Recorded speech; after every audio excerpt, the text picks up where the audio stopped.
Excellent.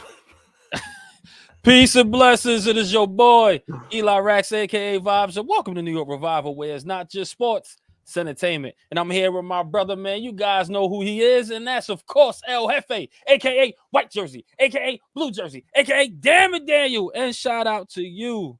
Yes, you, the revivalists in the chat. Please hit that thumbs up, share, and subscribe. We do appreciate all the support. And shout out to our brother, man, Mr. Glass Half Full's on vacation in like the rich guys, like Greece, or I don't know what the hell it is. I don't know where he's at. You know what I mean? But I know he's Some rich guy homeland shit. Yeah, exactly. He's doing rich nigga shit. You know what I mean? He's doing the whole ass. He's doing rich nigga. Hey, I want to apologize for completely fucking up the beginning of this show. It's all right, man. Show business. Do you need the 30-second clip, or are you okay?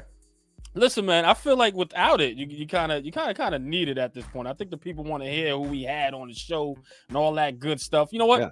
Drop the intro, baby. Drop the intro. We're gonna do it different. All right, folks. We're back in 30 seconds. This was on me this time. Oh boy. New York Revival, I'm in the building. Let's go.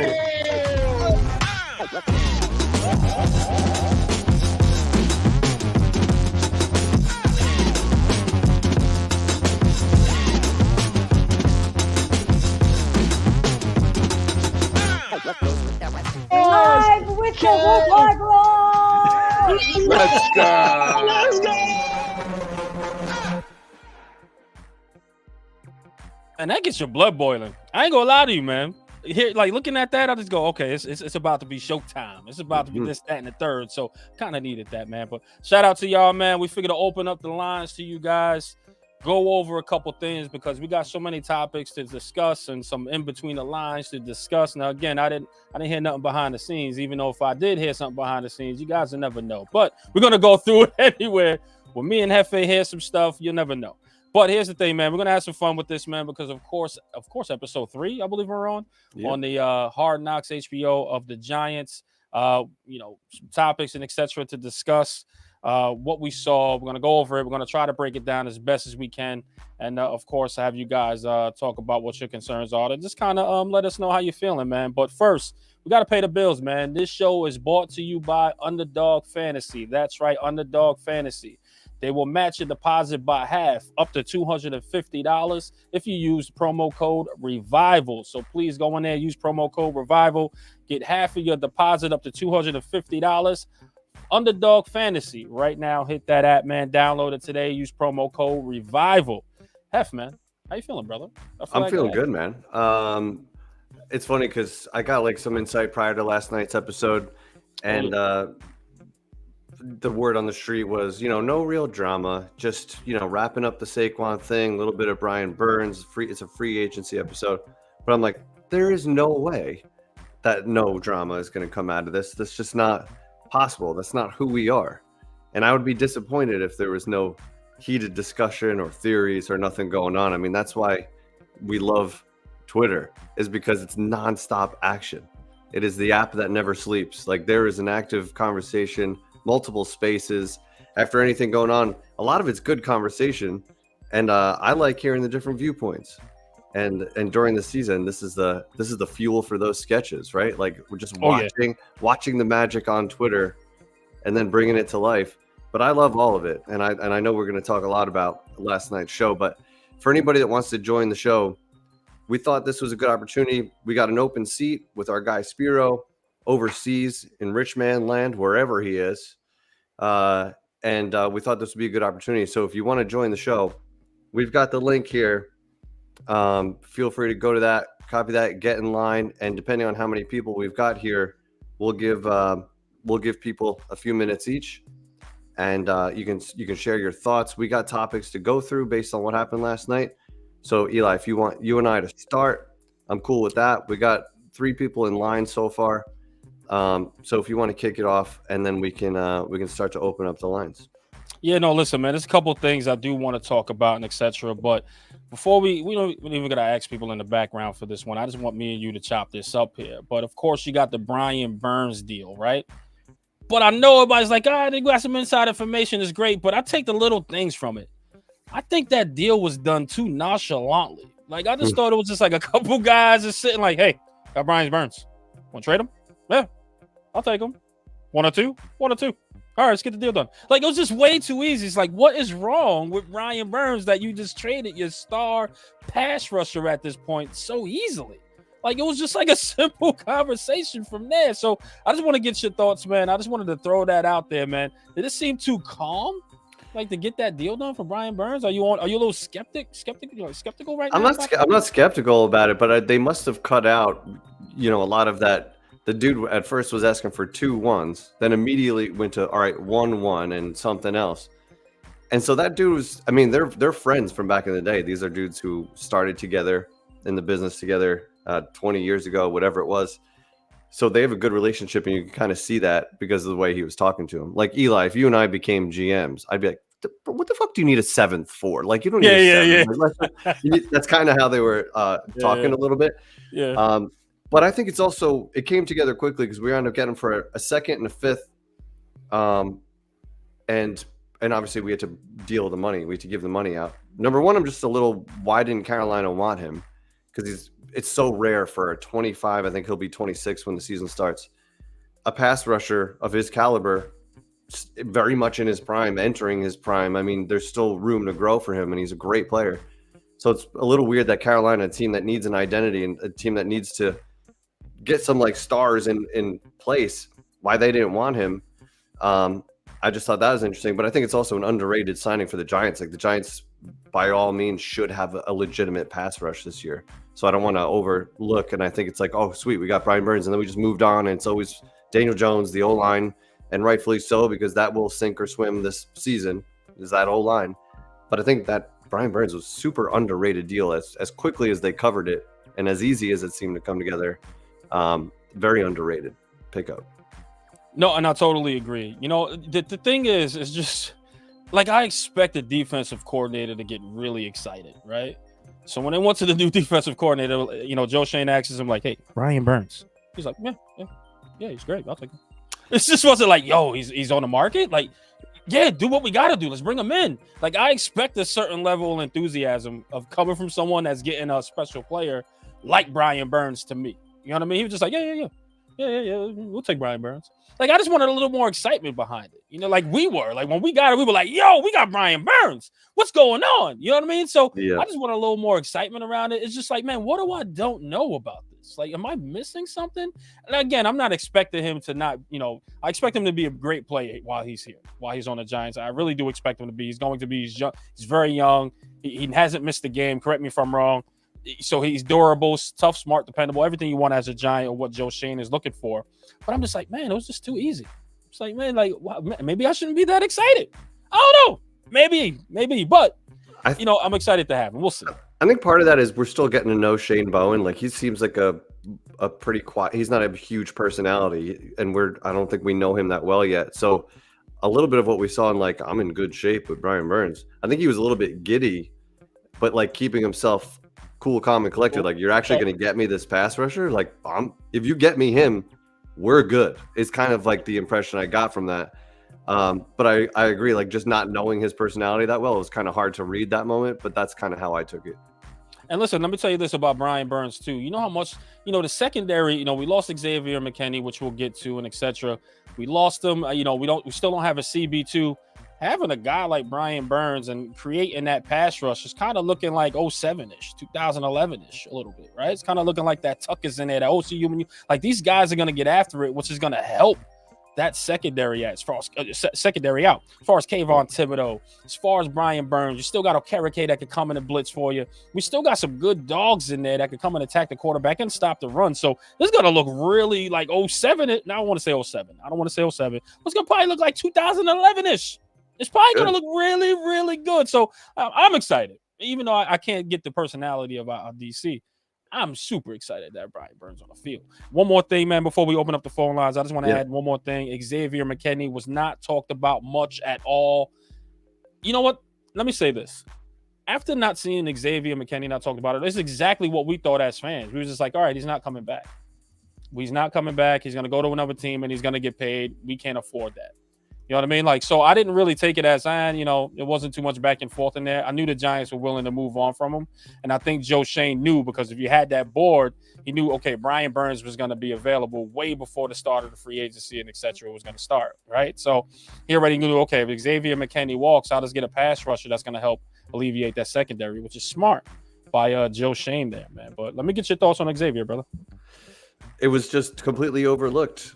And that was another player I was on board with not paying top of the market money for. The Giants, that's one thing they've been good at over the years, is drafting safeties, moving on from them before it's time to pay them, but replacing them. We didn't replace McKinney, but we didn't pay him, but we also didn't get anything back for him.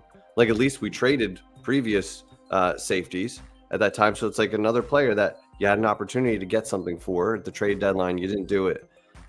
So that's a little frustrating. I put McKinney and Barkley in that same boat, in that if you didn't want to pay him, trade them at 2 and 6. That's what good teams do. Bill Belichick did that better than anybody over that 20-year run. He seemed to get rid of players a year before they were due to get paid, or a year when they had 1 year of good production left, and then they just drafted and replaced, and they were able to add expensive pieces in other places, because you had Brady taking less, but then they never paid top of the market for every guy that deserved it. They seemed to, draft and replace. So that was frustrating. You got to get something for your players that you don't want to pay, because those are good players and they deserve to get paid. If you are not in a position to pay them, get something back, get some draft pick, get no lineman, do something. So that was frustrating. No, I totally agree, man. When you start, especially the season that we had, right?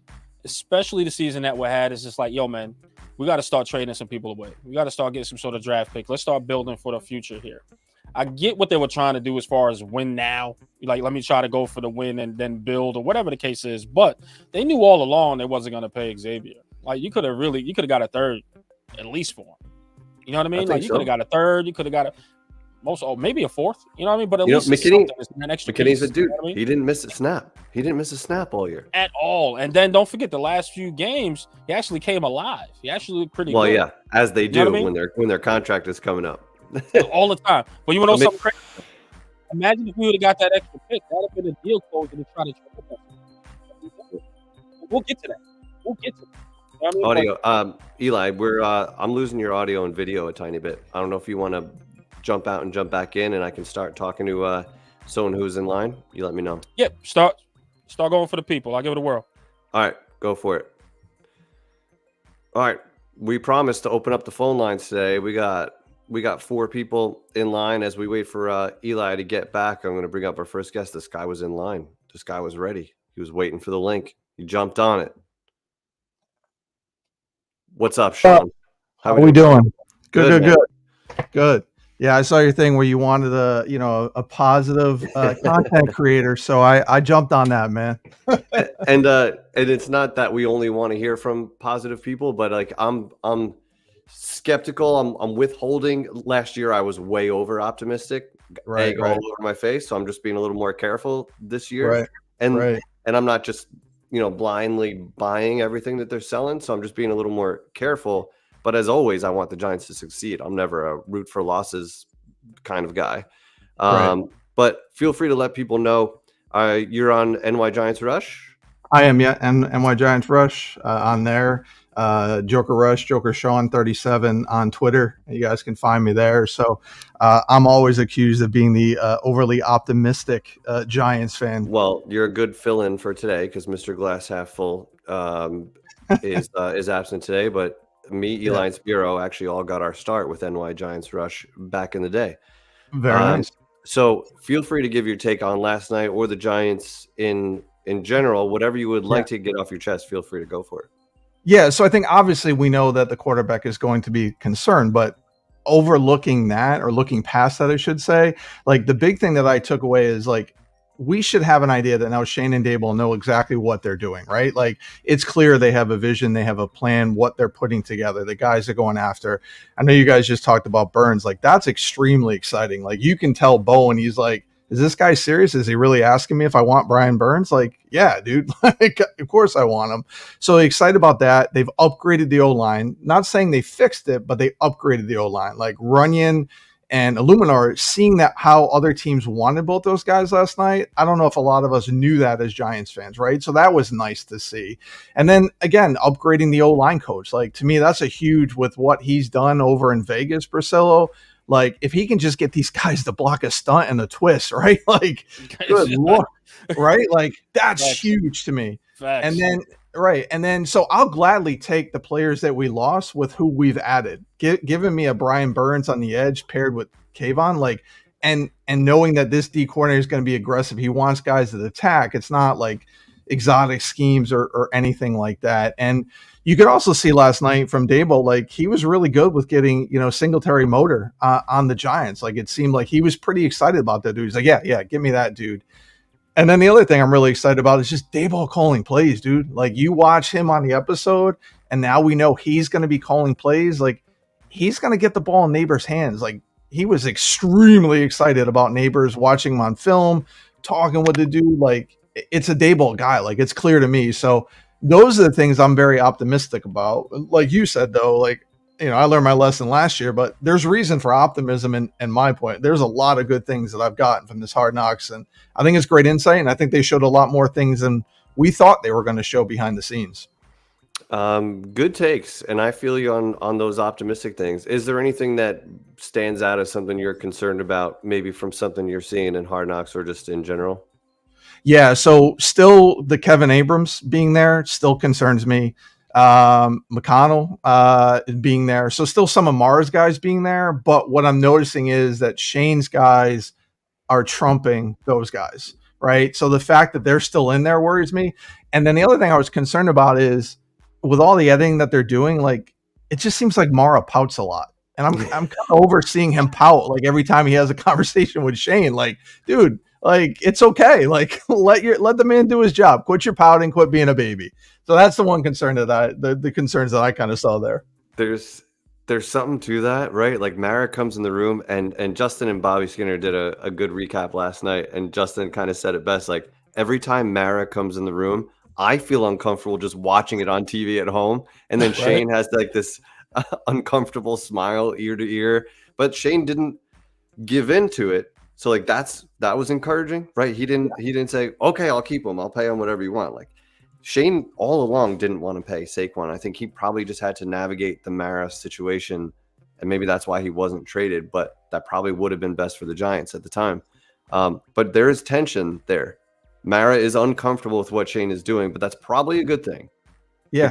Because if they were doing what Mara wanted for the last several years, it didn't work. So ultimately, hopefully it's a good thing. Yeah, absolutely. I mean, he said twice now. What did he say? He said, well, if Saquon goes to the Phillies, I'm going to lose sleep at night. And then last night's teaser is like, well, if this trade goes through or if this deal goes through, I'm going to have palpitations. Like, dude, what? Like, relax, man. Like, you know what it is? That's meddling without saying that you're like doing that. You're meddling. That's saying you're saying like, hey man, I'm gonna lose sleep if this happens. That's just telling them indirectly, get this deal done. Do whatever you got to do to get this deal done. So I can only imagine what he did to the quarterback. I can only imagine. You know what I mean? If he's doing that, just imagine what he did with a Daniel Jones situation. Just imagine. I know. He meddles. He meddles. He really does. And listen, rightfully so. He's the owner. You know what I mean? But I'm just happy that Joe Shane was able to put his foot down and was like, no. But I'll tell you this. If the cap number was higher as far as how much we had to spend more, I think Saquon would have been back. If we had more money, I think Saquon would have been back because he'd be like, I got to please the owner. Because he did call him when he was like, hey, man, this is above me now. I got to call the owner. So evidently he was asking, you know what I mean? So I'm sure if the cap number was like more money where he could spend more, trust me, Saquon would have been back. I think. Well, I have an interesting take on that. I don't know how many here are in the sales world, but Shane was soft closing on that phone call with his agent when he said, hey, if I offer him this and this, will he be a Giant, right? So that was his way of trying to close the deal, make an offer. I know it was out there that, an offer wasn't made, but he kind of did make an offer on that call. And then you heard the agent on the second call go, well, now it's up to this. It's going to be north of this. So I do think they wanted him back, but at the right price. That's my take on that. So I think it's a little unique take from what everybody else was doing, but I wanted to kind of put that out there too. Yep, and this is a comment from here, very Gooster.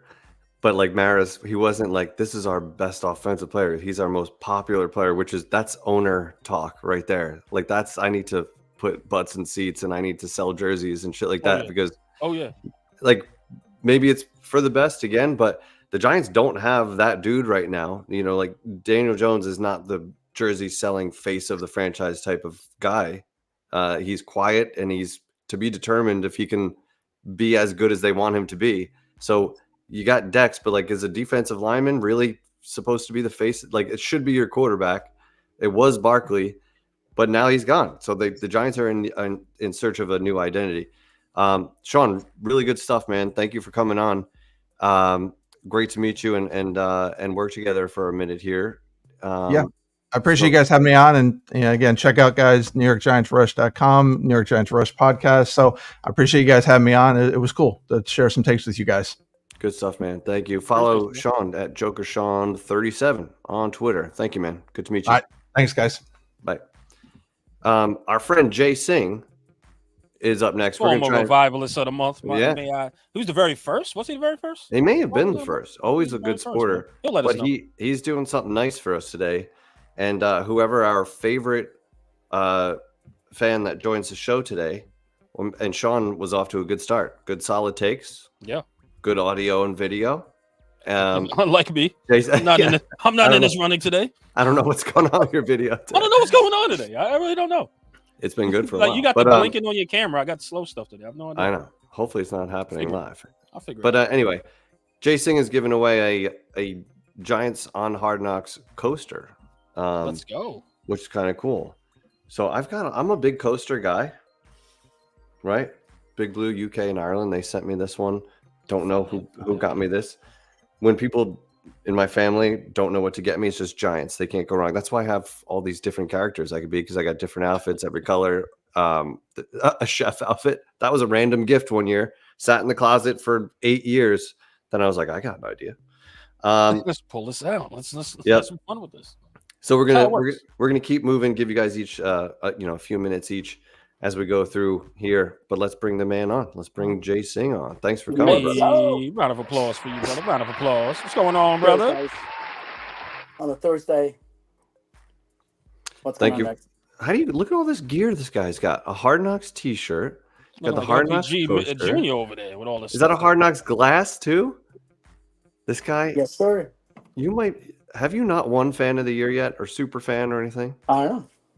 Yeah, put me one. No, I'm just joking. You should be. You should be considered. If you guys were on, so I teamed up with the Reds. Reds in Colston, New Jersey. They're a restaurant. So we did the premiere episode of Hard Knocks.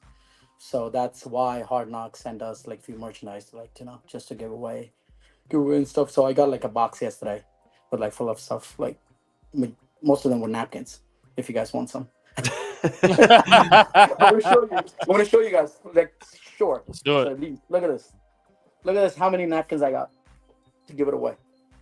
That's crazy. That is a lot of napkins. Yeah. Exactly. I mean, who doesn't? You got to keep it too, right? Everybody could use a napkin here or there. I mean, exactly, right?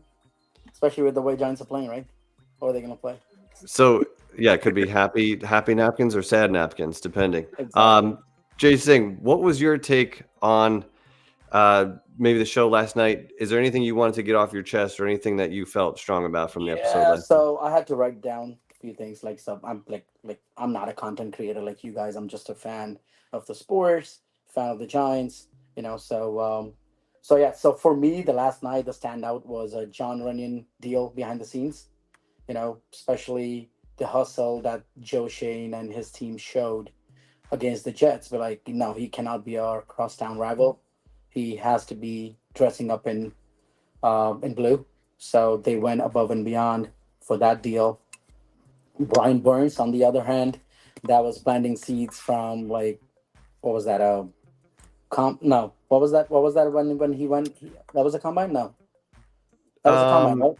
When he went and he spoke to it was a couple of episodes. It was outside though. I'm trying to remember what event outside, that was. Right, somewhere outside where all the coaches and managers went.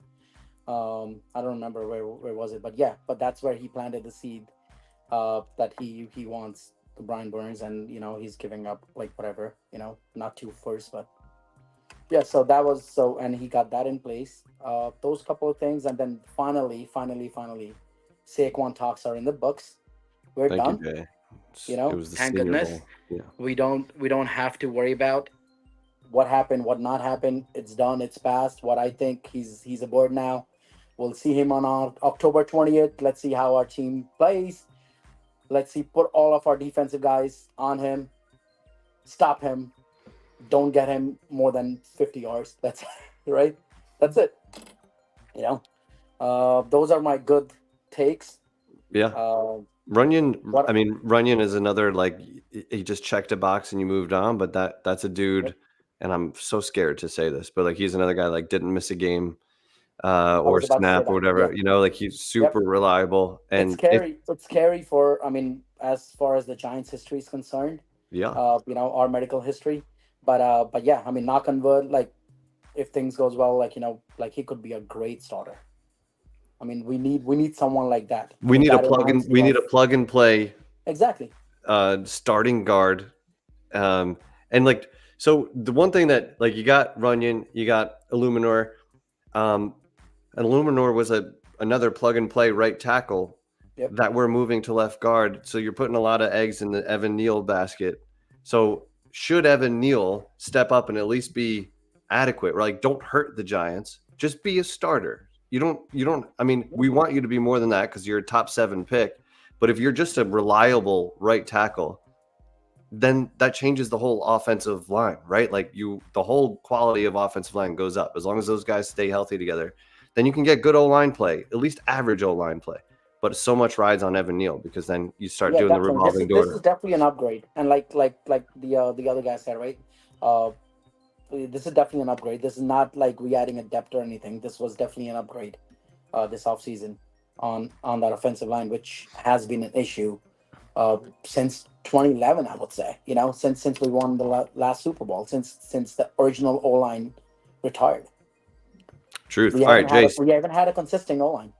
That's Jay Singh. One more thing. What's your record prediction for the Giants this year? I would say at least 8 wins. I would say not bad. 7. Yeah, 7. If they can sneak in one more, 8. No, but they have to start 2-0. I don't see we losing first game at home on 100-year anniversary. Come on, all times down. I don't want to get greedy. You have to start. I'm being greedy. 1-0. We cannot start at home. We already have had enough of losses at home starting the year. And against too, right? So I'm glad we're not playing that. We're not playing against the Cowgirls, and So you're right though. You're hosting Minnesota, who's going to have a new quarterback one way or another. It's Sam Darnold or it's JJ, right? So either it's most a likely rookie. It's going to be Sam. Yeah. So it'll probably be Sam. Like, if Sam Darnold comes into your house and beats you, this season's not going to go well, right? And then you're at Washington and you're going to be playing a rookie quarterback in his second career game. You should win that game. Like, if you're going to be serious, like you're talking about, you have a year 6 quarterback, third year in the system with upgraded weapons and line. You just got to go win. It's not just their rookie quarterback. It's like rookie manager, rookie ownership, everything. So they're still trying to gel up together. And if we can go there and then win that second game, we're gonna be 2-0, 1-0, 1-0 at home and away. So that will boost up our confidence a lot. Amen, then after sir. that, after that, God knows what happens. 3-7 is like a big stretch. Like Authentic said this morning, I was listening to him on a Bleacher Report. He had a very good take. He said the same thing. 2-0 start. After that, let's see what happens. Got to go 2-0. I'm with you, man. Jay Singh, thank you for joining. If you want to, it's your coaster, Jay Singh. So you could tell me who you think deserves it at the end of the show if you're able to watch, and it's wherever you want to send it. But thank you for joining and supporting. I can't do a in-depth, analysis of content creators, but yeah, if you guys can, I'm definitely help out.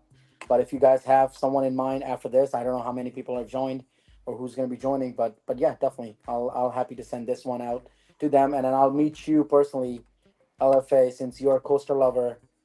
There's one for you as well. Thank you, brother. I'll be at it looks like I'll be at camp on day 1 Perfect. I'll be next there. month. I'm most likely going to be there every day. So I mean, Good I'm stuff. I'm using my That- vacation days for that. Half of vacation days. Well, as you should. That's all what right. Giants need. That's the least I can do. Thank you so much, man. We'll talk soon. All right, man. Yep. Take care. Eli, how's your video? How you feeling? Like crap. As long as you can hit me, right? As long as you can hit me. Your audio is fine. Yeah, we'll take it. That's important. This was another good point here. All these like little nuggets that you forget about when you watch it. From TK here. Interesting that the office does not view Evan Neal as a future piece on the line, because Joe Shane said something like, Andrew Thomas, JMS. Maybe I think he was referencing maybe Runyon at that time. Like, can those 3 guys play together for the next however many years? He didn't mention. He damn Evan shouldn't Neal. say Evan Neal, right? I mean, he probably understands, like, okay, I might have screwed the pooch on this one. This guy isn't pro. I just don't know. Like, listen, Evan Neal is just like Daniel Jones. The clock is now for you, brother. The clock is now for you, freaking your rookie year, second. Like, the clock is now. If you can't get better by this year, you're cooked. You're done in this league. You're going to be a backup somewhere, or you might not even be the league. So I don't care what interview you're going to have later where it's like, people don't know my stuff, boss. They just got to help me. They got to wait, boss. Like, nah, it's over. It's over. If you can't play, you are no longer in this league, and you shouldn't be on this team. In fact, Luminor is going to take your spot, all right? So if you can't get it, my brother, go on to the next chapter of your life. Football, this ain't in it for you as far as pro level, my guy. Go to UFL. Go to one of them guys that might need you over there. But it won't be the New York Giants or the National Football League. Sorry, brother. Damn. Sorry to break it to you. That's Just a to let you know. 7th. That's a 7th overall pick. That's Screw the pooch. That right there is gonna tell you what Joe Shane was as a GM, especially if we start skidding down the road somewhere. Now I can see 2 wins. But also I'm not really overly excited that they'll get a win somewhere. Like, as far as home, like, I'm not saying like, oh, that's a guaranteed win. I'm not doing that anymore. Oh, we can't. We we don't have can't. that luxury of we looking don't. past anybody. Yeah. We don't, man. So for me to sit here and go, you know what, yo, that's 100th anniversary. Nah, I can't really bank on that. So I'm like, yo, the Minnesota might be though. Sam Darnold might. Who knows? I would love a win. I hope we can win. I think we can win. But I just won't put nothing past anyone. This team just isn't that good. They didn't show. They didn't show that good that they could do something like that, so where they can freaking win a home opener. For goodness sake, can we change that? Can we change it this year? They screwed up and then give you the Cowboys so you can finally make it happen. Can you freaking capitalize on the opportunity already? For goodness sake. We complain when we get Dallas week 1 all the time. This is the game you can't complain about. You gotta This is win. A new quarterback. This is a team that you beat in the playoffs when they had a better quarterback. So go beat them. You got to do that. And I think we got to be there week 1 too. The vibes will never be I'll be there week 1. We'll better than. Yeah, we'll get there. We'll be there week 1. All right. Next up, this guy was a really big fan of Saquon Barkley, from what I understand. Huge. Well, I know it's huge. Like, I was like, dude, like, chill. We don't need to pay a running back like $18 million, bro. You bugging. He was like, we need him. I was like, this wow, next guest was like 15 plus million. I would go as high as 18 million on an annual basis to keep Saquon. It's Will, everybody. Will, round of applause for Will. Round of applause. Round of applause. Round of applause. Gentlemen, what's going on? Will? How you doing, bud? Is there some weird echo in my, or was that your round of applause for me? Oh, that was just a round of applause. Okay, appreciate it. New to this streamer. Thanks, Underdog Fantasy, for giving you that technology. I wish. Hey, listen, man, cut the check a little better, baby. We had to spend this out of pocket here, just to let you know. But Underdog, come on, But great to see you guys. Hope to be tailgating together week 1. Usually, I start my tailgate over at Jazz Meats Tailgate over in the D lot, and then work my way out to Laudel, which is quite a trip especially after starting in the D lot. So it's great to see both of you. Hopefully we'll all be able to come together during the season. Yeah, man. Definitely. It's been a minute since we talked. How are you liking Hard Knocks? What is your takeaway from what you've seen so far, and maybe something about the upcoming season? Well, I think the popular, he's our most popular player by far line really is worth unpacking, because a cynic would look at this, would look at that relationship and say that Saquon's role is more of a mascot than a ingredient in to the Giants' future success. And since Saquon was drafted, you have to remember, like, that was right after Odell was really blowing up. That was right after Mara had a little bit of image conscious, for whatever reason, about people kneeling for the anthem. And, like, he wanted to feel like that he had a emissary to the fan base on his terms that represented the Giants the way he wanted them to be perceived. And it always felt like the Giants were saying, you know what, fans will love him, even if we're not winning as many games as we want to. We'll have everyone will have something to be excited about and come to the game. And obviously, I have indicated at points that I didn't necessarily agree with that approach, and I thought that for that reason, as difficult, it's very easy to make. Some decisions are very easy to make. Some decisions are very hard to make. And when I say make, to sell to John Mara, it's very easy to sell to him. Wow, Nate Solder, he's just coming off of a Super Bowl champion. He's he was in the Pro Bowl recently. He left tackle, protected Brady's blind side. Why wouldn't we want him? Yeah, we'll give him whatever. Like that, that's a decision that is easy to get fans excited about. The Brian Burns decision for trade, for example, that's something that, hey, that's going to make us better. It's easy to get excited about that. What it's a lot harder to get to sell is those decisions like letting X go or letting Saquon go. And I think the reason, obviously, that Saquon got so much more play than X in this episode and, in Hard Knocks in general, is because of the popular aspect, not because of necessarily what they're doing on the football field. It's who this person, who this individual is, not necessarily who this football player is. And the Giants made decisions that took a lot of courage. The Giants made decisions that said, we're willing to look like the fools if we struggle this year because we don't have enough to necessarily be running it back and doubling down and saying, is this going to make our Madden rating higher? Okay, we have to do that. This is a year that they took, they made decisions with courage, and whether it be trying to trade up for a quarterback or making sure that whatever quarterback comes in next will have those pieces to be able to succeed and not necessarily need excuses. Like every move the Giants have made this offseason will make things better for people who are coming in next year. That certainly wasn't the case last year. It certainly wasn't the case in any of the Gettleman years. So for those reasons, I'm really excited. And I think one thing that hasn't been discussed enough is it's really cool to see how the front office seems to mesh, and it doesn't feel like tempers are blowing and people are being disrespected and egos are being thrown out. There's a humility there that wouldn't have been able to exist on the show if it were, in the last regime. And I think that by itself and the, and Shane even being able to joke, like, patience is hard for me, as he's putting on a masterclass of being patient and waiting for, the last possible moment. Because if that Burns trade doesn't happen on March 11th, there's no real plan B at that point because everybody else is gone. So, a lot of what I've seen, I really like. I don't think that necessarily means we're going to be in the NFC Championship game this year, but I'm really, really excited for the direction of this team. And I'm very, I feel very safe about Joe Shane's job security for the next couple years. Eli, what do you think, man? No, listen, I totally agree. And I said this, I think, last show, right? I was like, listen, let Joe Shane cook. I'm very, very comfortable with the direction that he's going with this team.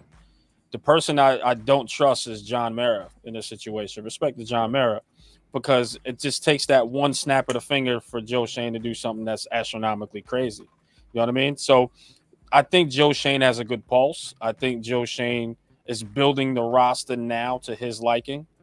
I think he had no choice but to run it back last year with the same because it was successful. If it ain't broken, don't fix it, right? Until it breaks, and it broke. So now he's in the process of building this team. So I agree with Will, man. It's just now you're able to see what he's able to do. And you know what else I like, too, to unpack as well, is that he asks for feedback. Like, again, when you look at Dave Gettleman, I don't think Gettleman asked for feedback. He thought he was the smartest guy in the room, the smartest guy on earth, probably. Always. Right? He's always had that chip on his shoulder. While you'll have Joe Shane, he'll be like, well, what's your thoughts, guys? And the entire team, Brandon Brown, etc., is all giving their feedback. Well, yeah, if this scenario happens, I think we should do this. And he's taking it into consideration and going with it. You know what I mean? Like, and I understand some people probably don't want to see that. They want to see a GM kind of take that leadership. But no, it's about a team effort. In corporate world, in teams like this, you got to hear feedback from the people under you. and they're giving great feedback to him because you're seeing the direction that they're going with. So I agree with Will, man. I love it. I think Joe Shane is cooking. Let him cook. Hands down. And I'll jump in, Eli, to respond to something you were asking before anyone hopped on when you were saying, did that Brian Burns trade come along a little too casually? Yeah. I think we see the scenes that tell the story. We don't necessarily see the scenes that led to the trade. And I think if we're like, it's I don't think what happened is all that that's not all that happened. Yeah, there's a hey, wait right. a minute. What did he just say? There's an old story about a professor in the full jar, if you've heard it before. I'll tell it real quick, and I'm sure somebody hasn't heard it, and it's a good one. A professor walks in front of his class, throws out a jar. It's empty. He pours a bunch of big rocks in there. He says, "Is this full?" Some people say yes. And then he pours a bunch of little rocks in there. And he says, "Okay, now is it full?" And they say yes. And then he pours some sand in, and they say yes again. And then he pours some water in until, so what's full is always relative. And in terms of roster building, like, teams need to build by first figuring out their rocks. For us, that's Andrew Thomas, that's Dexter Lawrence, that's hopefully now Brian Burns. Then they figure out, their pebbles. And then they figure out like the sand and the water and the 1-year deals and, whatever that's going to be. And the Giants had a bunch of pieces that had been in the way of basically being able to get that rocket quarterback, being able to do what they can. And it's really where teams can find success in two-way trades is when somebody else, what doesn't fit somebody else's puzzle can slide right into somebody else's to another team's. So Philly was able to take advantage of that with Saquon. I think Saquon will make Philly better. I think he does fit what they're doing. I never thought he fit what we're doing. No problem with that. I think Brian Burns didn't really fit where Carolina was. Having just drafted a quarterback, probably going to have to make an extension, gutting their team to be able to pay to draft that quarterback and having to backfill with some of the resources, having to pay DJ Moore not to play for them last year.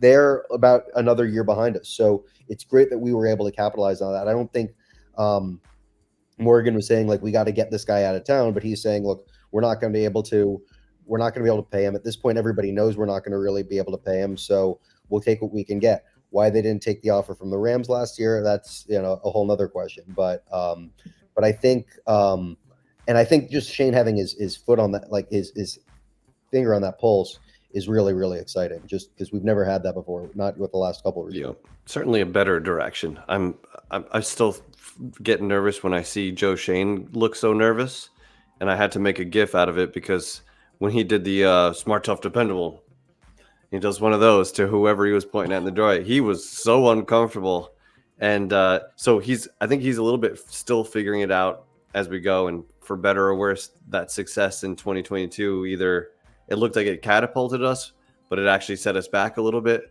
So now it's kind of like this year is going to determine a lot because this roster is his at this point.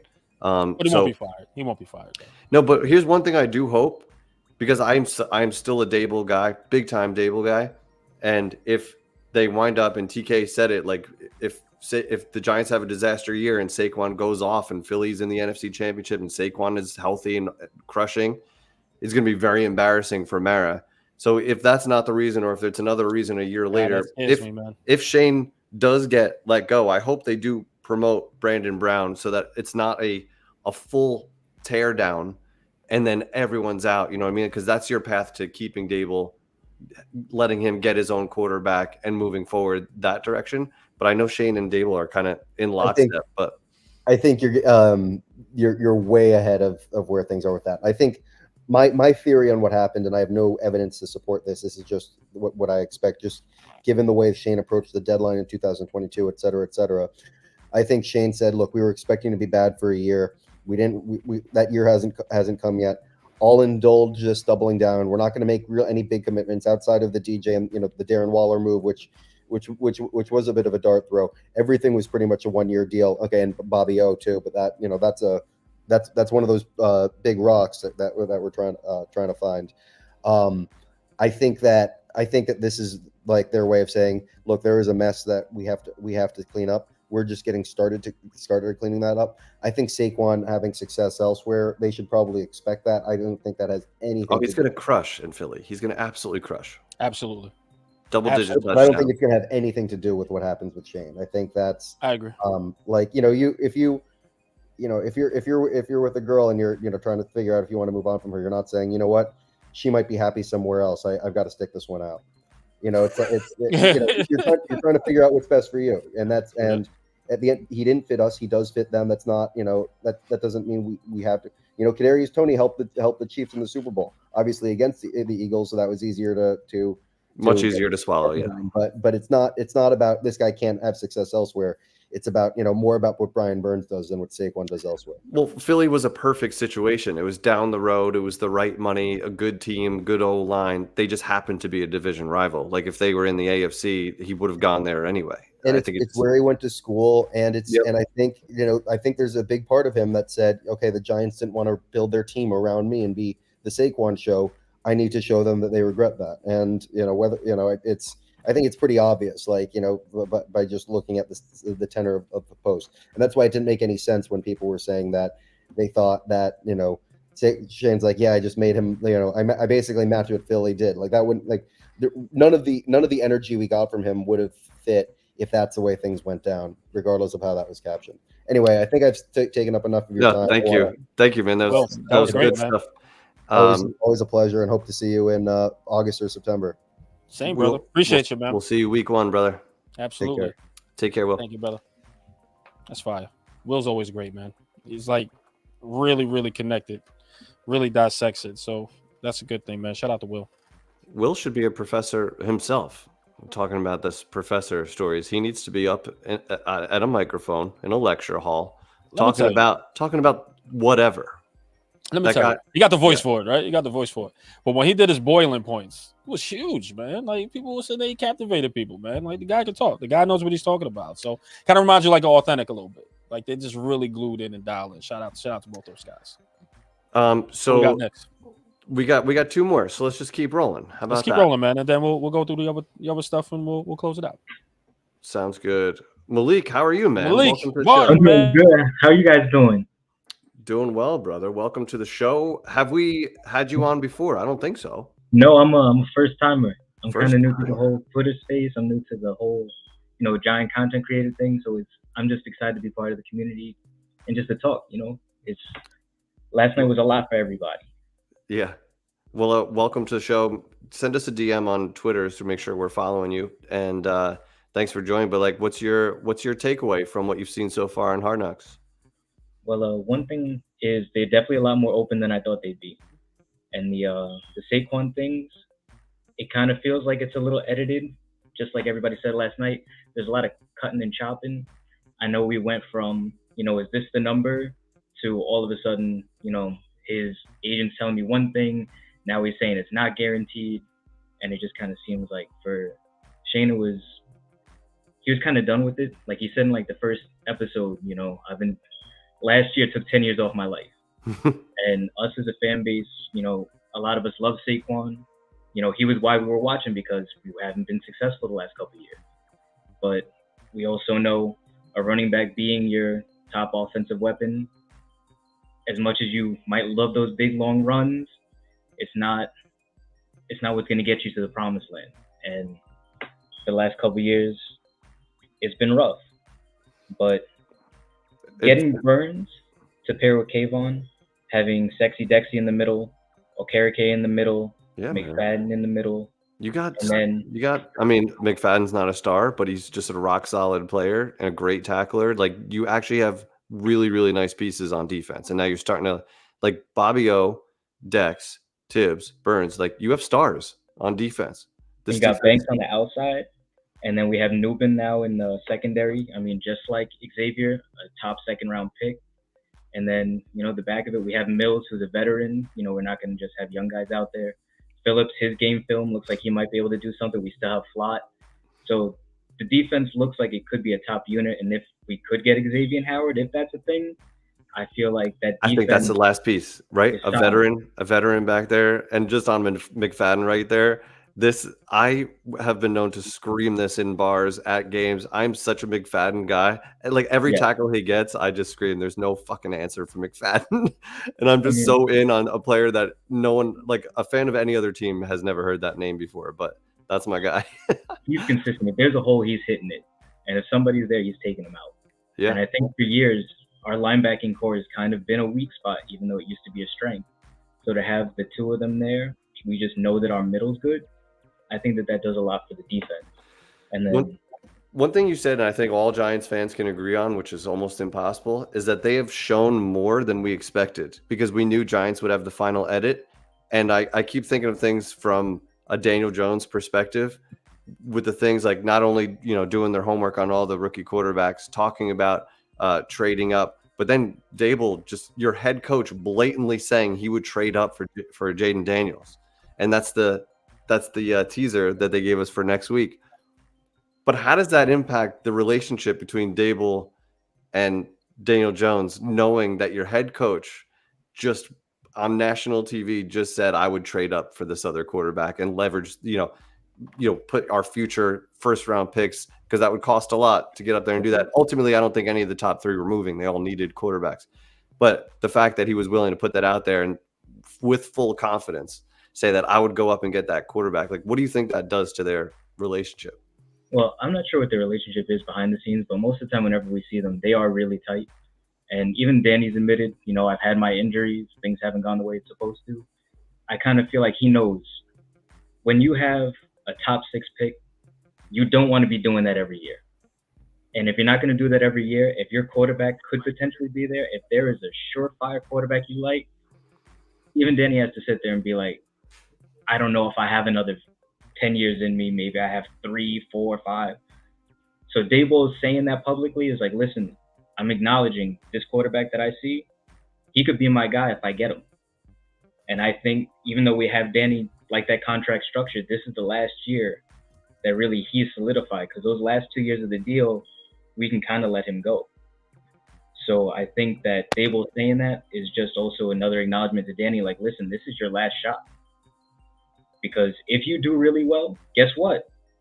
We can't pick a quarterback next year because we're going to be even higher than 6. But now if you suck it up, like if we're back in the top 10, we're going to have to move on because we can't do this every year. Every year can't be, let's give him another opportunity. Let's give him this, let's give him that. And we've all been hearing that and accepting that for years. It was, he was drafted with Pat Shurmur. Now Shermer's gone. We got to give him a chance with Judge. All right, we give him a chance with Judge, but now, we have a new regime and Dable's going to fix it. And then that first year, we played it really well. It was perfect. But that was the problem. We had to play perfect. Yeah. And then the next year, last year, a couple of injuries, what happened? So this is kind of it, Danny. Like, we've gotten you a better line. And when you think about his weapons, it's actually kind of insane. You have a top 6 pick at wide receiver. You have Jalen Hyatt, who was the leading receiver in the SEC for his year, torched Alabama.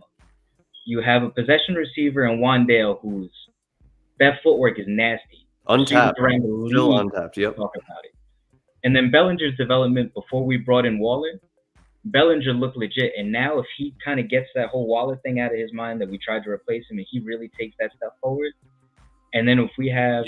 and just to say, Malik, you still have Darius Slayton. Like that was the lead in yardage as far as no disrespect. No disrespect to Slayton. That man runs a 4.3, 700 yards every year. He is consistency. Most consistent one we got. And I think if you just pair all of that and then the new running back room where we have multiple options, it's not just 26 back there and he's going to get it all the time. And we're going to stack the box every time Saquon's out there and follow him with every linebacker and corner. Like, I think it's an opportunity to be open, and Danny should have time. And I know you were talking about Evan Neal before. Like they said when they were talking about Luminor, right? They said right tackle and left guard. So I think he's going to start there, but the second Evan Neal shows he's not up to it, he's going to have to go there. Because Arena Football League, Evan Neal Arena Football League, brother. It's calling your name if you can't figure this out, all right? Listen, somebody that size, if you just throw him in the middle next to JMS and you have Luminor on the other side, I'm sure they could just sandwich somebody so it makes it look like Neal's doing something. But, Let's but hope. it's Let's hope. it's been rough watching that line. Like, I think this year though, I'm just going to keep it optimistic. For me is 9-7. Nothing wrong with I that. see that first game and I feel it. Minnesota coming off, Kirk Cousins being gone, JJ possibly being the guy to start. Maybe it's Darnold, but Neither guy could scare you in week 1. I mean, it's Jay Jetta, but it's Banks. It's Banks. I trust in Banks. Well, you can, yeah. I mean, not that you can eliminate him, but it's going to be his first game with this new quarterback. So either way, you shouldn't expect, the Kirk Cousins type of target share and accuracy and all of those things. So I think the Giants will be in a position to win that game for sure. What is your Twitter handle, Malik? Oh, I believe it's @Exilic Reprobate. Oh my God, that was so long. What did you just say?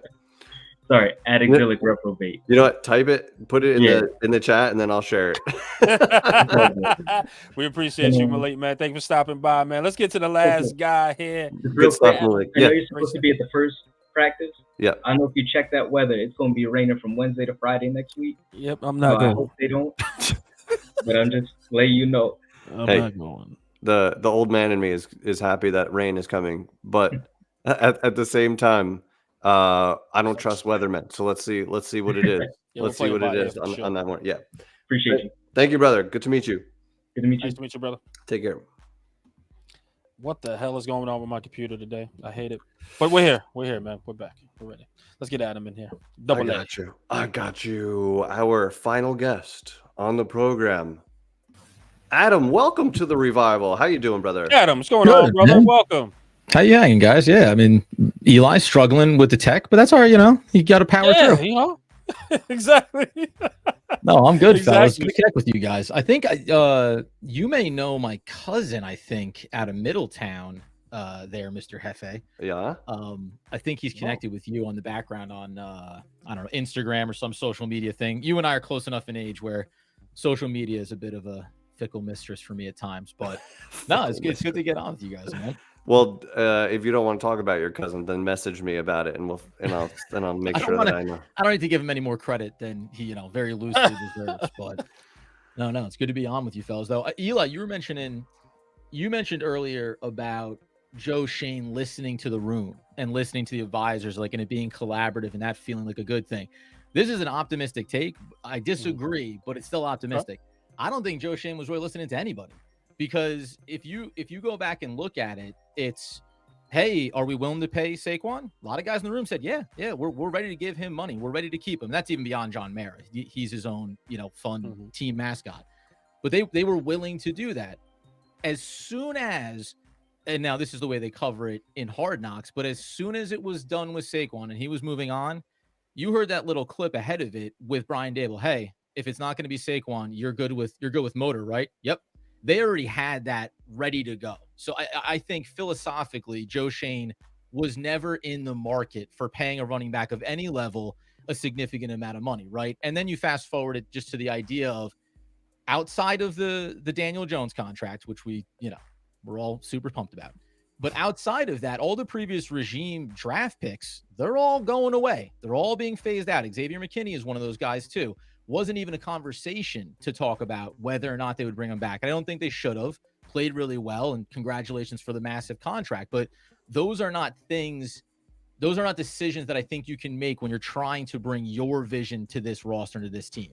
So I look at it as the guys that I want on the offensive line, I'm going to get them. And I don't know if I could be mistaken, but I'm pretty sure when they got to Illuminor, he mentioned that's our right guard or right tackle going forward. He didn't say left guard. Nope. So even though we saw OTAs playing a little left guard, could Runyon, I think that it was a clear cut. Why are we going and pursuing him? Because he's plugging in on the right side of that line. And it's obviously the safeguard for his biggest mistake to this point, Evan Neal. But that was interesting to me too, because we all kind of got this idea, Runyon, who's more comfortable where. When we get to training camp, I think we'll see something different when it comes to how that offensive line comes together.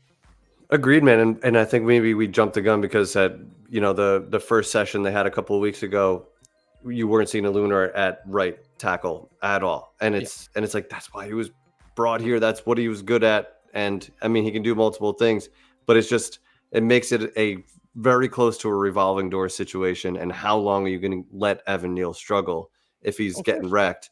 You know, and then all of a sudden everyone's shifting and it's more of the same, which is our biggest fear. Well, and I'll tell you too, like I know people say kick Evan Neal inside. No, this is either you play at right tackle and you all you have to be, by the way, is serviceable. If you are the 32nd ranked right tackle in the league, that's a success story in this season. But if you can't succeed there, we don't start, at least for me, I don't start kicking him inside and say, well, maybe we put him next to the second year JMS and then we put a Luminor alongside of him. Maybe we can prop him up. We're in solution mode here. We're not in let's try some new things and try to save face. And, you know, this is the classic don't throw good money after bad. You invested a high draft pick in Evan Neal. If it doesn't work out with a new offensive line coach and some new players there, do not throw the good money after it and say, well, maybe he can work out at right guard. I mean, go back to Eric Flowers, right? There's been journeys for this offensive line from a friend. Right. Shake it off. Shake it off again. It's like, you don't even, but like those things keep happening time after time after time. And I mean, I am optimistic that the team is going in the right direction. If there's one area when you look at Joe Schoen so far, the offensive line has not exactly been a hotbed of success for him. His biggest success is that Andrew Thomas was drafted before he got here. Like, you know, JMS, we're optimistic, but he didn't have a great rookie season, and it's easy to look at the other guys on the line there. Glowinski was not a success by all accounts of the way you presented it when you brought him in. I did this the other day on OGP. I went back just 4 seasons and rattled off over 15 players that have rotated through that offensive line, and it was year over year, new body, new body, new body. So I want to be optimistic that Runyon and Illuminor were the right picks here. But we've also, this offseason, early on, we looked at the free agency landscape, both Andy and myself, we said, Robert Hunt is the guy that I would go after and get. Everything about it on paper made sense. And it's not that the sum of the parts can't work, but, you know, there's going to be this barometer here. And it is fascinating to look at how things went for Carolina, the choices they made, and how the Giants were directly tied into that process working out for them and where money went. Adam, what you have a podcast? Oh yeah, man. I'm I'm One Giant Podcast. You can find me all over those places. I cover the Brooklyn Nets for the Locked On Network. So you guys can find me out there as well. I'm all around. Yeah, I'm all around the landscape. We have there's an episode. I scheduled it strategically when I saw you guys were going live. I'm not here to eat on anyone's time. So I think we have one coming up in the afternoon here, 2:00, talking about the episode and just breaking down what we saw from it. So yeah, myself, AMAC 214. That's Andy, my co-host. Adam Armbrecht is me. One Giant Podcast. We're everywhere you need to be, man. Yeah, I wanted to make sure that you plug your show. Now. Yeah, you're clearly got a sub for me today just now. I just followed the pod as well. You're just too polished not to have a show. That's why I asked. Exactly, man. To make sure you go follow Adam and his show. Did you say you're going live at 2 or recording at 2 today? Just we recorded one this morning talking about Hard Knocks, so that'll premiere at 2:00, and then we do some lives throughout the off season. We try to, you know, when it feels like there's some exciting stuff, and obviously the dream is that this off season and training camp makes it where we're all, hey, we got to do some crossovers. We got to get some live content going because it feels so good. But I'm still a hold your breath, you know. Yeah, I'm with you. I'm with you, Adam. I'm with you. I'm with you on this one. By the way, real quick, I'm curious about this. Do you guys agree on the Saquon Barkley? My stance is he didn't want to be here either. And I think it's a double down of like, I sacrificed my body and a lot of years to be on a bad team. And you also made an active choice to pay Daniel Jones instead of paying me. And whether or not we think they should have kept Saquon or not is a different thing. But I just think like there is a respect part there. And that's that transition from one GM to the next where you go, hey guys, like, thanks so much, man. Like, let's all just go somewhere else and we'll all be happier for it. It seems clear. Yeah, it seems like that's exactly what happened. And I don't fault the Giants for, you know, not matching or not like giving him a low ball offer after he got offered more. Yeah. And like that didn't seem like breaking news to me that the Giants didn't offer that. I think that was understood. Joe Schoen didn't want to pay up. So it's not, I tweeted this last night, but like, I don't think it's disrespectful to not offer him something less. Like if he just got offered, you know, I think his max is 15, maybe with incentives or something this year with a 12.5 base. If Joe Schoen didn't want to go higher than 8, that would be disrespectful to offer 8 after the guy just got like a max of 15. So I'm thinking 5.5. I'm thinking 5.5 incentives. We get you to 7. We're all happy. Right, Saquon? I mean, isn't Like, the ring of how honor, bad do you want to Saquon, be? Isn't Like, that alluring to you? like, Don't or do you want to go win and get paid more?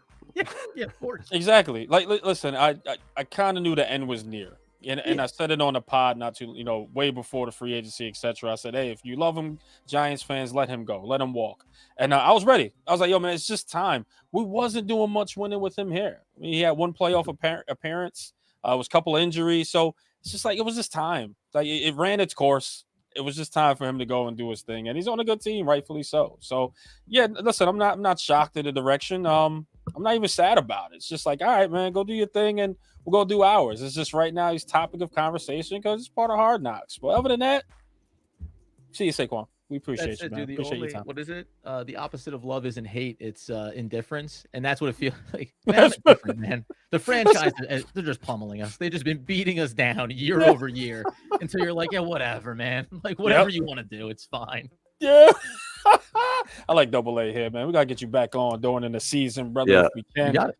Some great stuff, man. I appreciate you, man. Plug your pod one more time, man, and then we'll get you up out of here. Oh, look, so you guys are doing the work for me because I wasn't Come on, gonna. man, we I could got have put you. the whole tag in there, the whole nonsense, but there it is. I got One you. Giant Podcast, YouTube podcast feed at Adam Armbrecht over on Twitter, at One Giant Podcast as well, man. Yeah, check it out, dude. And listen, you guys do excellent stuff, as everybody knows. So it's good to finally connect with you, and definitely, man, keep the kind of stuff, keep this kind of content going. Cross it up all the time. There's going to be endless opportunities to debate the successes and failures of the upcoming season for Big Blue.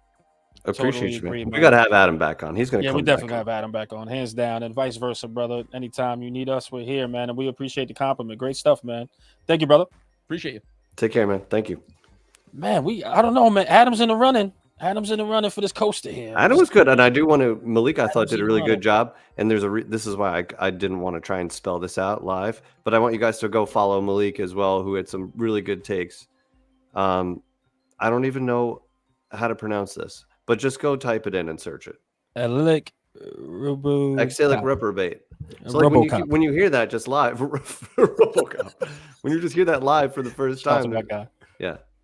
But hey, Malik, good stuff. Adam, good stuff. Will, Jay Singh, everybody, everyone did a good job. I want to go over one more thing before we brother. get the hell out of here, brother, because I feel like the quarterback position just wasn't talked about enough from our angle here. Next week's show, Dayball shows that, hey, if you want to trade up to get Jaden Daniels, would you? He's like, hell yeah. Yeah, like, where do I sign? How do we do it? What kidney do I have to give away, Joe? Really? One of my kids too? You could have him.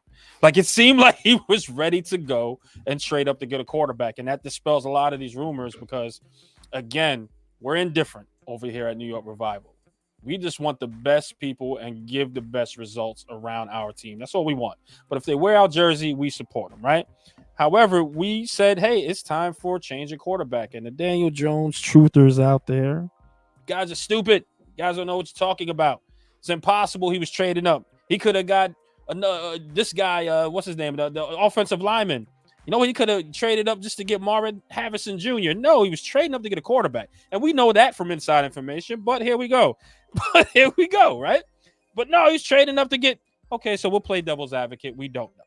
And come to find out, we actually do know a little bit in Hard Knocks appears next week that they were trying to trade up to get a quarterback. So I want to ask you this. Daniel Jones is on his last leg here with the New York Giants. El Jefe.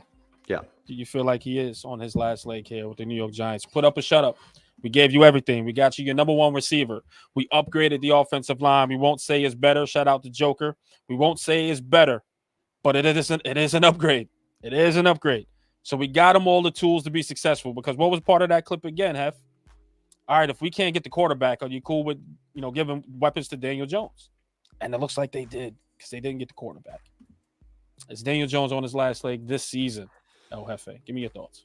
Yeah, and I think he has to be because if you what you can't do is go into another season saying, well, this happened, so let's give it another chance. Like at some point, just rip the Band-Aid off and try something else because whatever it is, like, is not ultimately working. But I just think you pick up on body language and things that they're saying, and I don't think it's worth arguing amongst each other anymore. And some people are just crazy and they just don't see it. Like Dable said with clear language, I would trade up for Jaden Daniels. And then people still find a way to spin that and say, no, he still believes in Daniel Jones. Like, if nothing else, they've made it perfectly clear how concerned they are and that it is a point of interest. And I think they actually played it right in that the top 3 teams didn't want to move, or it would have cost like beyond a reasonable cost to move up. So the other option was get an elite weapon, and then you have DJ under contract. He's going to get paid anyway. So go ahead and roll him out there, and now you have the weapon. Well, what you're doing is you're setting yourself up for the future. Like, what you couldn't do is reach on a quarterback that doesn't work out. Then you don't have a weapon or an answer at quarterback, right? Like, at least you got that top tier potential wide receiver. He's a dog. He is that dude. Like, he has the skill set to be in that conversation in not too long. But he's going to be with us for 4 or 5 years minimum, right? On a first round pick. So if it takes a year or two to get the quarterback right, so be it, but get it right. So as long as it seems like they're handling it the right way in terms of, listen, we couldn't get the quarterback. We were interested. We found out. We were trying to find out what it would cost. But since it didn't work out, we're okay pivoting, and this is our plan now. And I think that I'm okay with that, because you can't just have it all. You can't get the elite weapon and the quarterback and the solid O-line. It doesn't happen overnight. So I think they're doing it the right way. I was okay with the way it played out and the way they're going about it. But I do think this is DJ's last stand, because what you can't do is just remain in quarterback purgatory or quarterback hell, where he keeps you, at sea level, but you're never going to win anything, and you're never bad enough to get the elite quarterback. So that's the worst place to be, because then you'll just forever be right here, and you'll never reach the promised land. That's what I think. Totally agree, man. Piggyback off that here a little bit. Daniel, you got everything you need. At least the fans, your biggest supporters, you got everything that you wanted, or that they wanted as well. You got your number one wide receiver in Malik Neighbors. And if Malik Neighbors doesn't have a season, I'm sure they'll be like, well, hey, how come he's not the number one guy? He didn't help Daniel Jones. But you got a dog. He's a legitimate, bona fide dog there. So you're going to have to help. You got your offensive line. Again, we don't know if it's an upgrade. I mean, we don't know if it's the better offensive line, but it is an upgrade as far as on paper. Okay? You got everything your core fans asked for. Your time is now. If you cannot figure it out this season, you're out of here. It's very simple. Why does this have to be a long off-season, year-end debate about the quarterback position right now at this point? Put up or shut up. Shut all of us up that doubt you. It is your time. Right now, you're walking around like you have some sort of chip on your shoulder. Shout out to Giant Insider. I believe the Biz gave us that information when OTAs came around, when he was like, yeah, he's walking around with a little chip on his shoulder. Shout out to the Biz and Giant Insider.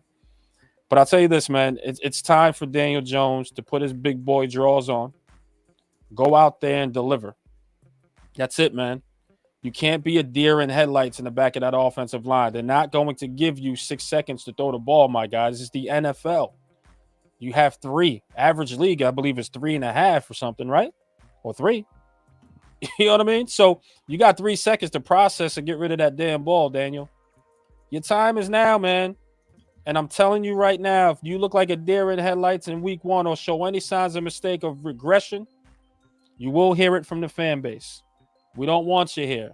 If you're not going to better the team, we don't want you here. We're tired of losing. We're tired of having this debate. I'm tired of talking. Daniel Jones, this is your time. Get it going, man. Get it going. With that said, I guess we got to close this out. It's been way too long. But like, if you're going to have a chip on your shoulder, then have a fucking chip on your shoulder. Exactly. And lead the team. Be vocal. Be an asshole. Be a killer. Go push people around. Get in people's faces. Like, that's the only way you're going to change your story. Otherwise, you're just going to fizzle out because you're too nice and you're not doing enough. So, like, go out there and take it if you want it. You know what I mean? Like, he's going to have to be a different version of himself in many ways to keep this job. And I totally agree. Like, I don't need the soft-spoken Daniel Jones. Well, I'm a Labrador. I don't need the Labrador Daniel Jones. I need a Rottweiler at this point. I need Daniel Jones to, like, let us know that, okay, listen, man, I'm fighting. Because if it doesn't look like you're fighting here, move to the side. I need some sort of fight. That's why we asked the Biz, like, yo, does he look like he have a chip on his shoulder? Biz was like, yo, yeah. All right, and we got excited. We got excited for that because it shows us like it shows us you have some fight in you. But if you don't got that for this team, you ain't a New Yorker, you ain't a New York Giant. Because New Yorkers walk around with fight. New Jersey is, I don't even know if that's New Jersey, is that it? They walk around with like fighting, like they got that grit in them. And Daniel Jones just doesn't have it as far as personality. This is your year. If this is your last year, go out and have fun. In the quote of Tom Coughlin, when he was like, man, I thought I was going to be fired. Well, if this is my last year, I'm going to go have fun. And he won the freaking Super Bowl. So go out there and have fun, Daniel Jones. Go out there and just show that you can play it in the NFL. Just show that you can play in here. Because I'll be damned if you're going to get another GM that's cooking and a head coach fired. And John Mara shouldn't. They don't even got the quarterback they want. And you wanted them to take Saquon Barkley. I'm dying on this hill. I'm staying on this hill. If we had more money, we would have had Saquon Barkley because John Mara really wanted him. You indirectly asked, you'll make me sick if you don't sign him. It'll turn my stomach if he goes to the Eagles. That's indirectly telling me I need to sign him because it's gonna make you sick, the owner. You know what I mean? So You're a boss. You're the boss. You know what I mean? So, dude, like at this point, you can't fire these guys that you have here, no matter how the season turns out. This is not their people in here as of yet. That 1 year we made it to the playoffs, but Daniel Jones threw 15 touchdowns and ran for 7. We could talk about the numbers another time. You know what I mean? But that was a fluke. That was just juice in the building of Brian Daboll, coach of the year. He was then the target got on him and the pressure was on and they crapped the bed. So guess what? They can't get fired after the season. You got to keep these guys around. Let them get their guy. Let them cook. Let them cook, man. But I need Daniel Jones to fight, bro. I need Daniel Jones to fight. And if you don't got that in you, man, step aside. Because I tell you, they wanted to sign Tyrod Taylor. They really wanted him back. Because they knew. Listen, man, if Daniel Jones ain't good, we're going to put Tyrod in there. And the reason why, and this also dispels rumors of Drew Lock coming in to start because they said to me, hey, if Daniel Jones is hurt, then we'll have Drew Lock start. He's not coming in here to be the starter at all. Not at all. Right. Not if DJ's healthy. Right. Not if DJ is healthy. He's not going to take DJ's job. Not at all. That was never the case. Yeah. Definitely not. But I tell you this, I think Tyrod was there to do it. If they had signed him back, Tyrod would have been there to take that job if he wanted to. Absolutely. Abso-freaking-lutely. That's why Joe Shane was like, yo, we need Tyrod back. He got a nice raise from the Jets. I think we were paying him around $6 a year, and he got 12 from the Jets. Insane. Because the Jets were like, we're not wasting another fucking year with this roster. So if Aaron Rodgers goes down, we need a dude. I mean, Tyrod Taylor, it's such a weird thing. He is like the prime premier backup quarterback. Yeah. It's going to win you a couple of those games.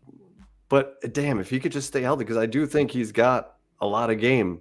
And now he's getting older, but I mean, he's making nothing wrong. At the end of the day, when you hang up your cleats, and he's got 15+ year career and a ton of money, and he played a lot of football, like that's a success. Even though you didn't stay healthy long enough to go win a Super Bowl, like very few quarterbacks get to do that.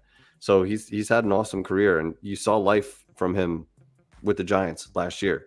He wasn't afraid to sling it. He still can manipulate the pocket. Good. He felt pressure instead of stared it down. He's still got game left.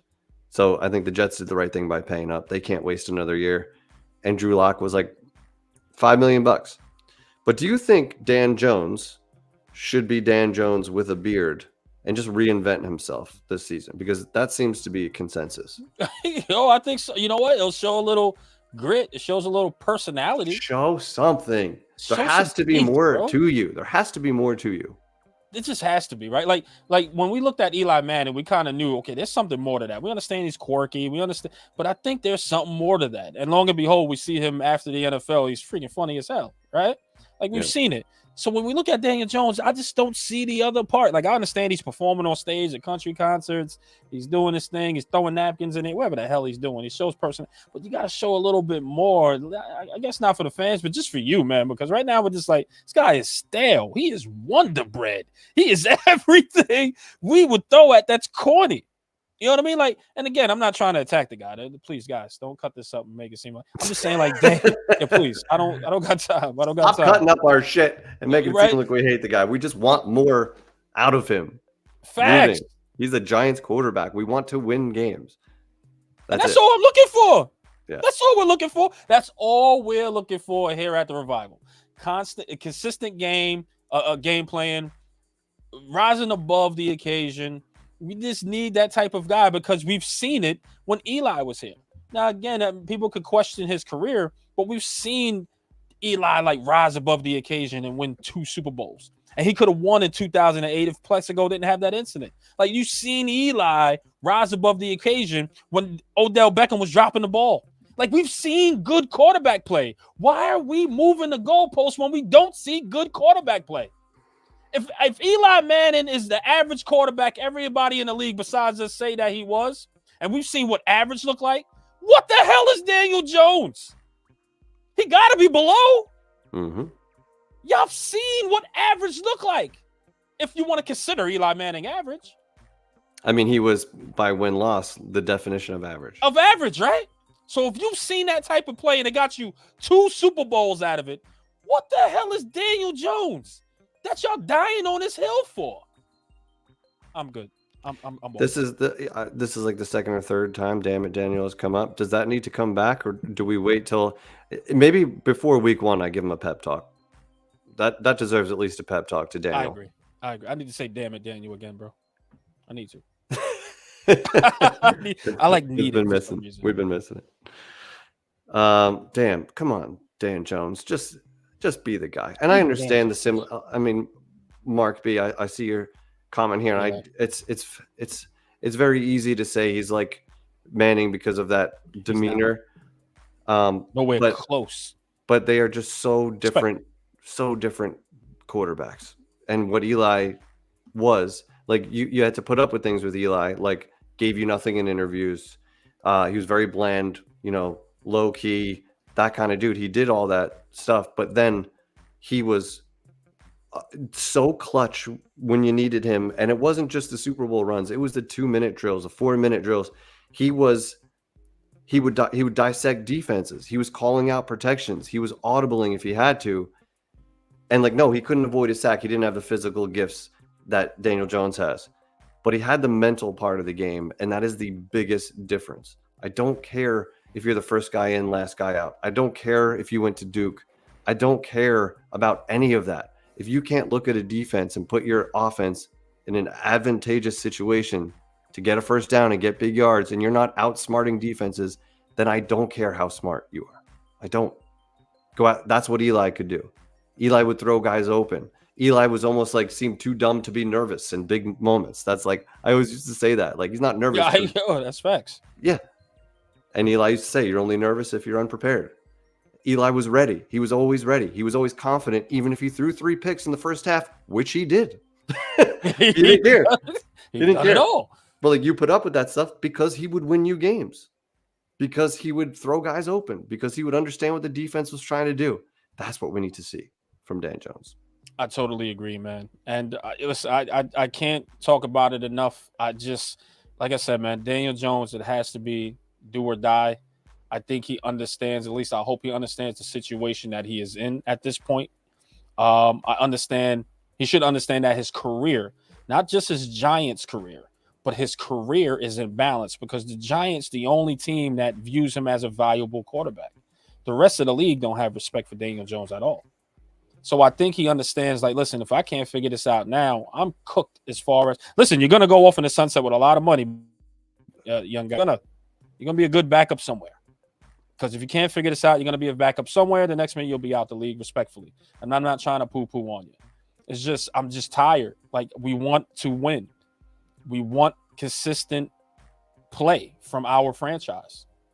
And right now, we're changing for the better. And if the quarterback position is in question, or it feels like it needs an upgrade, I need it to be upgraded. And right now, I think a majority now of fans are calling for that upgrade. A majority of them now want that upgrade at quarterback, or want Daniel Jones to figure it out now.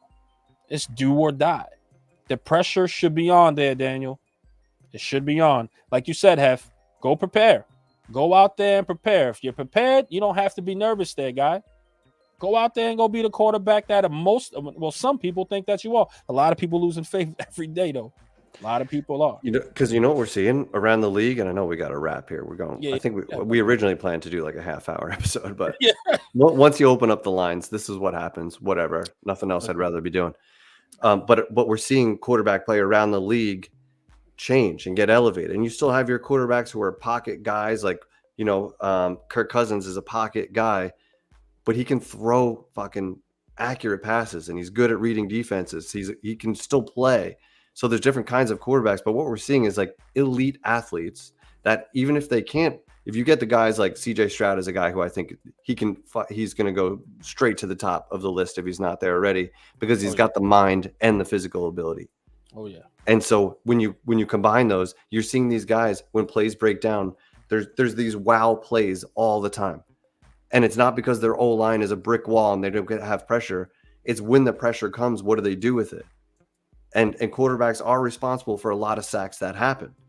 Tom Brady did not take a lot of sacks at all because he was dissecting defenses and getting the ball out quick. That's why Edelman and these little white guys were eating all the time, because Brady just fed them constantly. You couldn't get to him because he knew where you were coming from. So you got to be one or the other. And the guys that are both, Patrick Mahomes, he could do anything on the football field. Arm talent, the mind, the improvising. So like you got to have some of that. And Daniel right now just has like straight running speed, big physical body. But if you can't manipulate the pocket and understand the defense, you're dead in the water. You got to elevate. And I don't know how that can become part of your game if that's not who you are. But that's what we've been waiting to see, because more and more quarterbacks are doing that now. I totally agree. And looking at this franchise, you got to say, okay, there's no more Saquon. There's no more face of that franchise. It's going to be Daniel Jones. It's your time there, guy. It is your time, point blank, period. Last thought. Down. Last thought. Yeah. Last thought. Imagine if DJ had Eli's mind. I think he can sling. Listen. The kid has talent.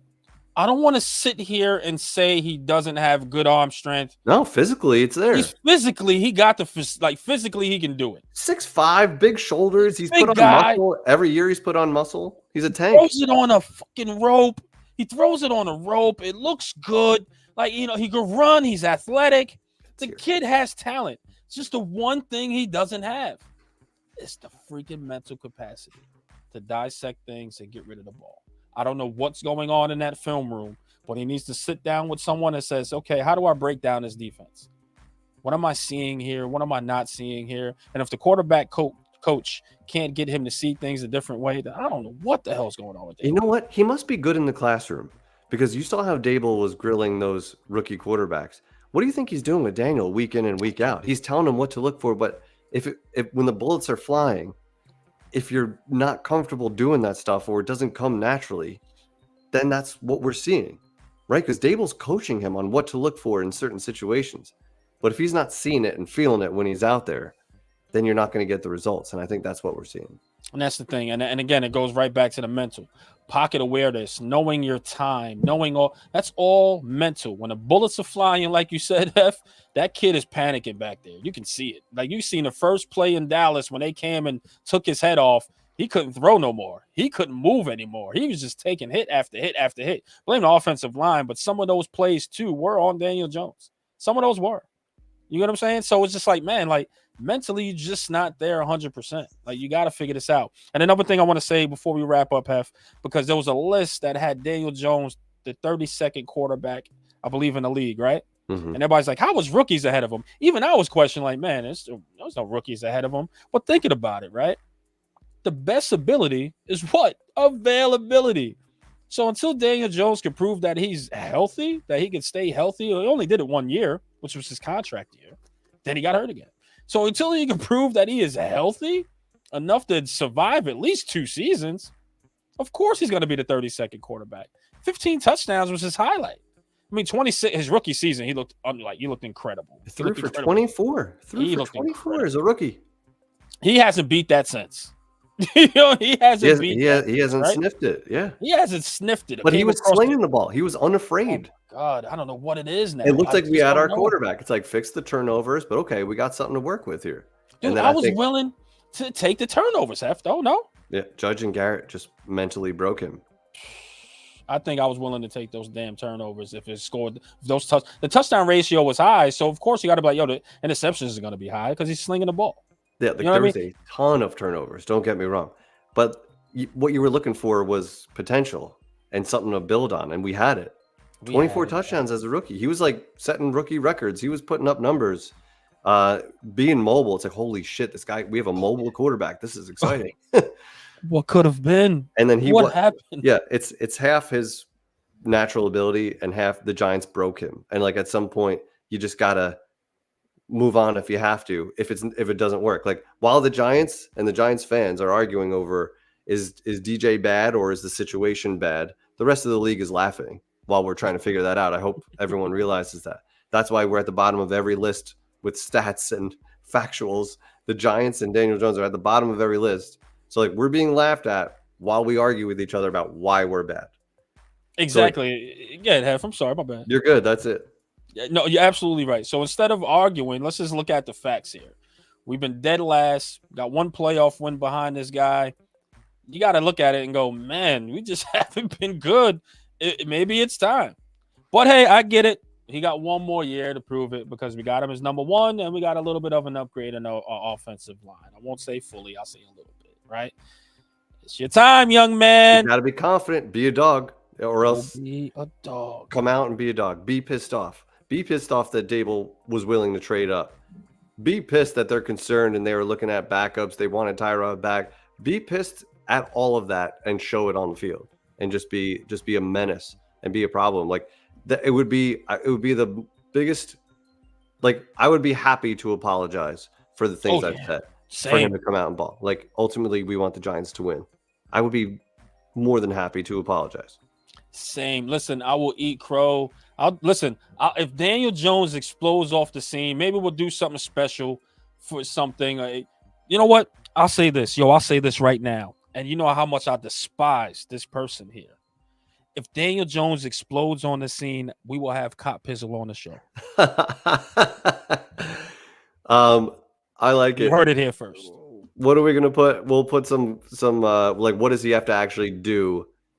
He just takes over the show, talks all the crap he wants. No, I mean, know. like, We'll figure something out. What does Daniel Jones have? Like, is there numbers that he's got to hit?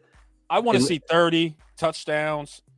I want to see at least. That's a very high bar because there's only a handful of quarterbacks that go past there. So what do you want? 27 or his rookie numbers? If he beats 20, I think 20. If he throws for more than 24, I think he did at least enough. Because if you look across the league, there's like 5 or less guys that throw for over 30. Let me say this: does the wins have to match those stats? I think so. Before we can have him on, right? Well, I believe that our defense is going to be good. So if he's throwing that many touchdowns, we're going to be winning games, hands down. Say no more. So we'll figure out the stats. But you guys heard, I will have him on. I really would. And you guys know how I feel. Like the revivalist knows, my brothers know. I'll have him on to talk all the crap he will. I just don't see it happening. That's the thing. I don't see it. We appreciate all you guys. The chat was going off. 300 people in here between X and YouTube. Appreciate you guys. Appreciate you guys a lot. If you're on YouTube, hit that like, throw a comment if you'd like before you get out of here. But thank you guys. Damn good. Pay the bills. For a mid-afternoon show brought to you by Underdog Fantasy. Use that code REVIVAL when you sign up. Get half your deposit matched. Early August, we're going to announce a Revival Fantasy League. It's a best ball league we're going to do through Underdog. So you draft your team. You don't have to manage it the whole year, which is great. No start-sit decisions that will haunt you. It's like the anxiety. It's the best and worst part of fantasy football is those start-sit decisions on Sunday morning. And you're always wrong. No matter who you start, you're on. So that's taken out of it with this Underdog format, which is cool. So we'll get you guys involved in that. But thank you guys so much for joining. Thank you, Jay Singh, for the giveaway. Absolutely. We'll talk to you about who's going to get that. And another thing about the Revival League, guys, this would be my first fantasy Revival League, just to let you guys know. You know what I'm saying? So I'm excited to go in there and actually talk some crap to you guys, knowing I don't know what the hell I'm talking about, but I'll be excited. So please come on and sign up, man. I love to talk to some great new people, talk some smack, do some fantasy. Guys, the deposit is minimum as $10. So you guys super chatted us way more than that. So come along, have some fun, man. You guys can win some money at the end as well when we do the fantasy league. So come do it, man. I guess we'll do 1 to 3 winners. I don't know. We'll figure something out. But it's gonna start up, I believe. What do you say, August? Hef? Yeah, August. We'll figure out the buy-in amount, and we'll do 12. Since it's best ball, you just have to draft, right? So we'll fire up the first 11 people to join us. Will be the first round, and if it fills up, we have more. We'll fire up another one because all you do is draft your team. That's all you have to do. You don't have to manage it throughout the year, so it's fun. And then top 3 people get paid based on fantasy points accrued over the season. Top 3 people get paid. So we'll figure out the detail. Oh, look at this! Look at these guys coming. Chris Peace at the goal line. These guys coming in. Thank you, Bill. Chris Peace. The fans. We got the best. The revivalists. The revivalists, of course, the 2 revivalists, man. The 2 revivalists, Chris Peace, Bill Hartnett, always coming through. We appreciate that, man. Thank you so much. Listen, man, we had Seize the Moment in here too, the Revivalists of the Month. So, guys, you could be Revivalists of the Month when you join us on the show, talk some mess, because Seize the Moment always has, may my brother continue to rest in heaven. But he always has his great moments here when he puts like he has like a foot and mouth moment, and Pest gave him hell. And then we gave him hell, especially when the Knicks signed or traded for my guy from the Nets, man. Bridges, so it was great. That was an all-time revival moment. That was awesome. Was Pest's reaction. I'll never forget that. That was awesome, man. Got it. That was awesome. That was sweet. Yo, listen, we all working on Pest Fest. Hefe was like, hey, we got to make sure we do something for Pest, man. So we're going to do something. It probably won't be as big as Monumental Celebration, but we would love to get everyone together that joined us on the show. That paid tribute to Pest, even people that didn't. Just come in and just have a drink with us and let's just talk, man, and talk about the Giants and have a good time. So we will do that. We're just going to work out the days and the location for you guys, and let's have a good time and meet up with each other for sure. Maybe an away game for sure. So, yep, let's roll. Let's get out of here. Of course, on behalf of my brother, man, you guys know who he is, and then that is, of course, I was going to say Mr. Glass. What's up, Hefe? AKA White Jersey, AKA Blue Jersey, AKA that is back now. Damn it, Daniel. I'm bringing it back. I want more. I want Daniel Jones to do well this year, so I'm bringing it back. It's pep talk season. It's me and you, Daniel. Yo, go drive around the block a couple times. Yep. I just drive 10 miles. I just drive 10 miles an hour. That's it. There you go. Shout out to you, the Revivalists in the chat. Please hit that thumbs up, share, subscribe. Go to Underdog Fantasy, man. Download the app today. Use promo code Revival. And a shout out, of course, Mr. Glass Half Full. We love you, brother. We'll see you soon. And we'll see you guys on the next one. Peace and blessings. New York Revival, I'm in the building. Let's go.